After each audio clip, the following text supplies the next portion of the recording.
Assalamualaikum warahmatullahi wabarakatuh. Salam sejahtera bagi kita semua. Perkenalkan, saya Rizky Salsabila Rashid dari kelas 3D dengan NIM 666122021. Dalam video ini, saya bermaksud untuk memenuhi tugas ujian akhir semester pada mata kuliah Manajemen Strategi.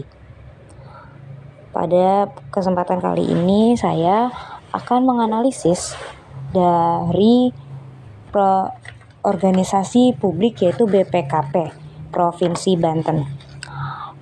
Di video ini juga saya akan menjelaskan tentang visi, misi, tujuan, sasaran, faktor internal, faktor eksternal, IVAS, EVAS, matriks SWOT dengan kuadran strategi, matriks SWOT dengan bobot skor dan rating, implementasi dan evaluasi. Silahkan ditonton.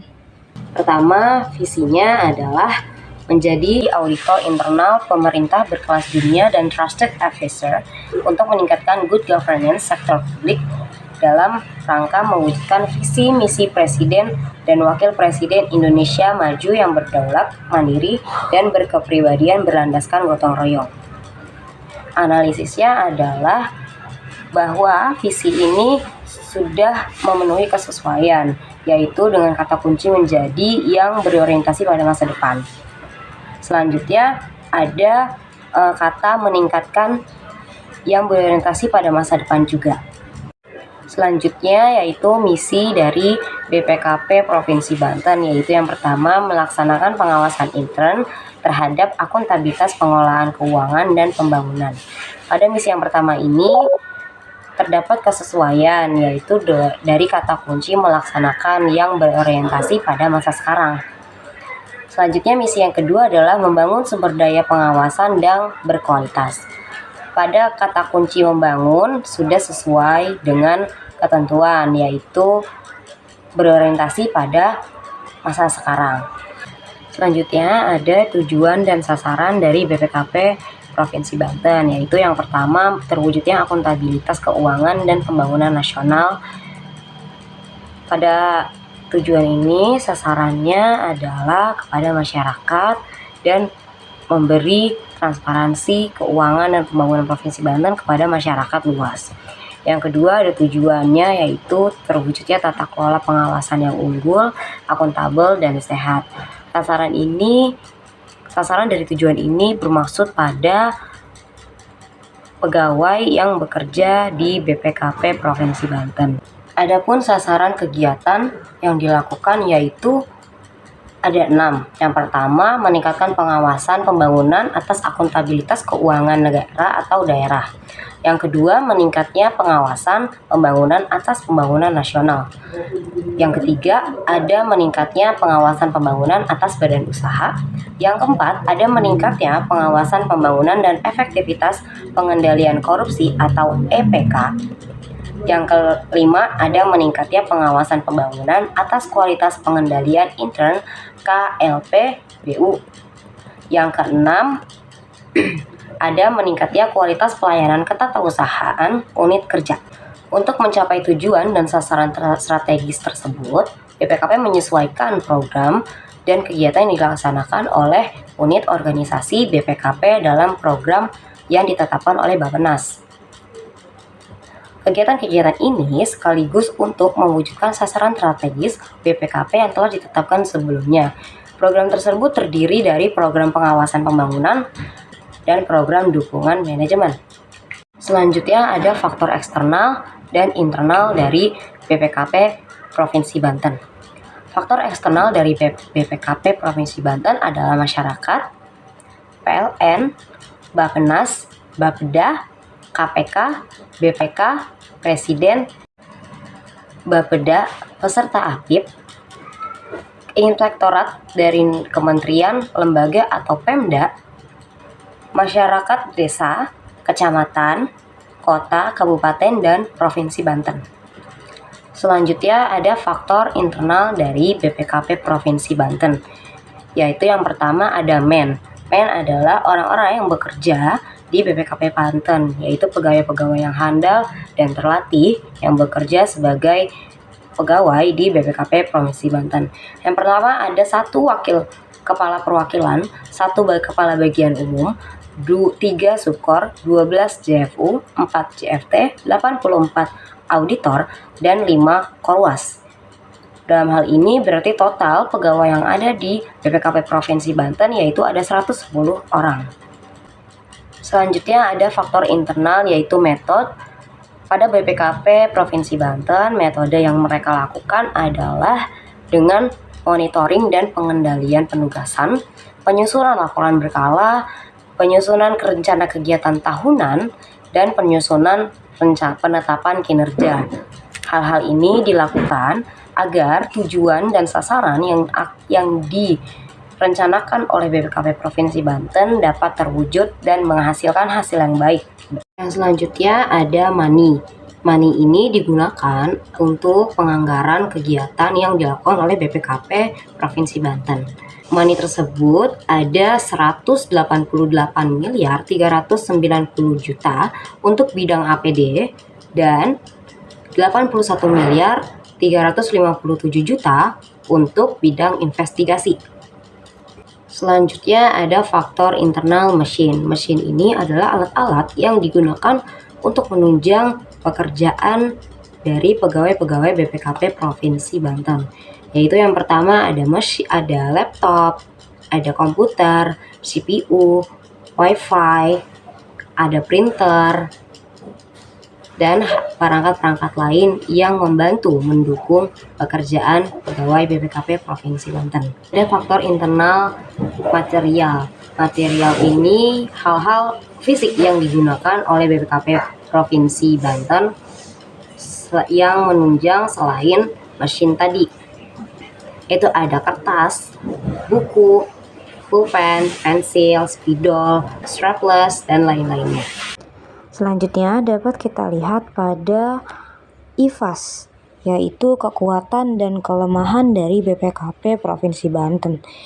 Yang pertama ada pedoman sarana dan prasarana yang cukup memadai dengan bobot 0,30, rating 3, dan menghasilkan 0,90. Selanjutnya ada ketersediaan SDM yang berkompeten di bidangnya dengan bobot 0,20 dengan rating 4 dan skor 0,80. Lalu ada juga sebagai APIP, Inspektorat memiliki kewenangan dalam pengawasan internal dengan bobot 0,25, rating 3, dan menghasilkan skor 0,75. Lalu yang keempat ada ketersediaan akses teknologi dengan bobot 0,25 dengan rating 3 dan skor 0,75. Dengan total bobot yaitu 1 dan total skor dengan total 3,2.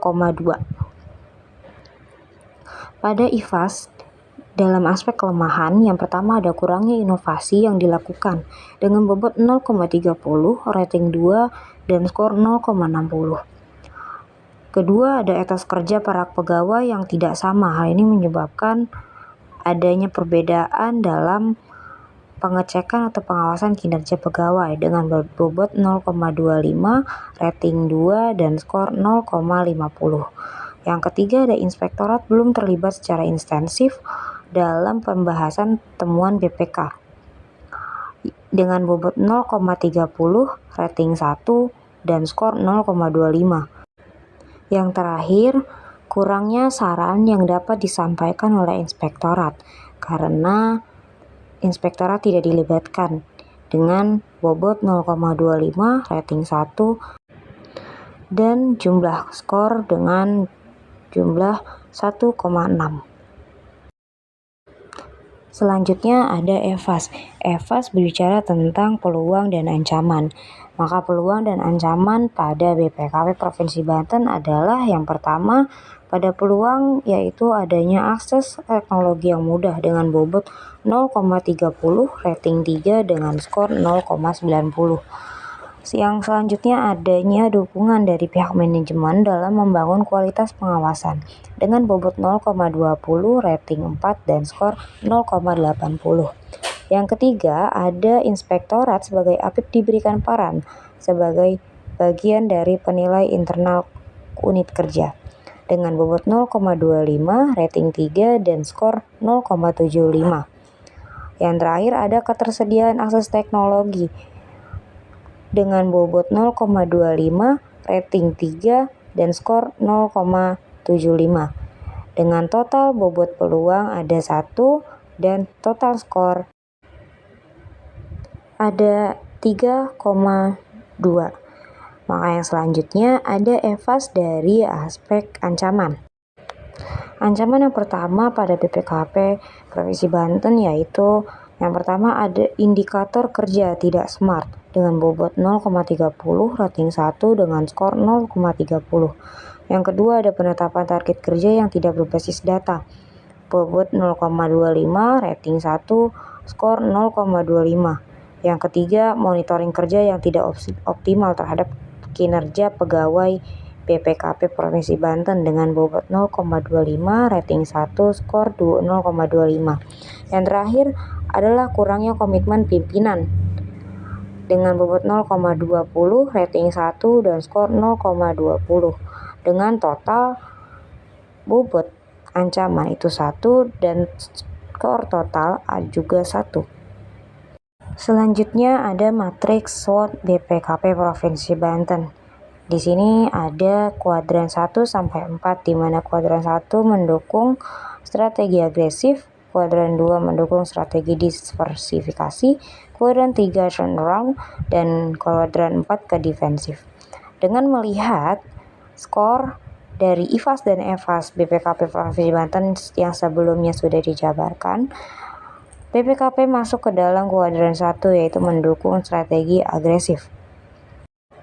Dalam hal ini dapat dikatakan bahwa BPKP Provinsi Banten masuk ke dalam memiliki strength dan opportunity, kekuatan dan peluang yang baik. Jika melihat dari kekuatan dan peluang dari BPKP Provinsi Banten, maka BPKP Provinsi Banten dapat melakukan inovasi yang memadai, yang cukup, dan yang berkelanjutan untuk dapat menyelesaikan dan mengembangkan hal-hal yang telah dimiliki sebelumnya. Hal ini dapat dilakukan dengan pemanfaatan teknologi yang telah ada, memanfaatkan sarana dan prasarana yang telah tersedia di BPKP Provinsi Banten untuk melakukan inovasi yang lebih baik. Lalu, jika dilihat dari kelemahan, BPKP Provinsi Banten dapat melakukan inspeksi mendadak untuk dapat meningkatkan kinerja daripada pegawai BPKP Provinsi Banten. Maka dengan ini, etos kerja akan terlihat dan dilaporkan sama dan berhasil baik jika ada sidak dari APIP. Maka dari paparan hal-hal yang telah dipaparkan sebelumnya, saya dapat menyimpulkan bahwa BPKP Provinsi Banten perlu untuk memanfaatkan segala kekuatan dan peluang yang telah cukup ada pada BPKP Provinsi Banten untuk dapat meningkatkan kinerja dan meningkatkan indeks kepercayaan masyarakat terhadap BPKP Provinsi Banten. Saya pamit undur diri. Terima kasih telah menonton. Wassalamualaikum warahmatullahi wabarakatuh.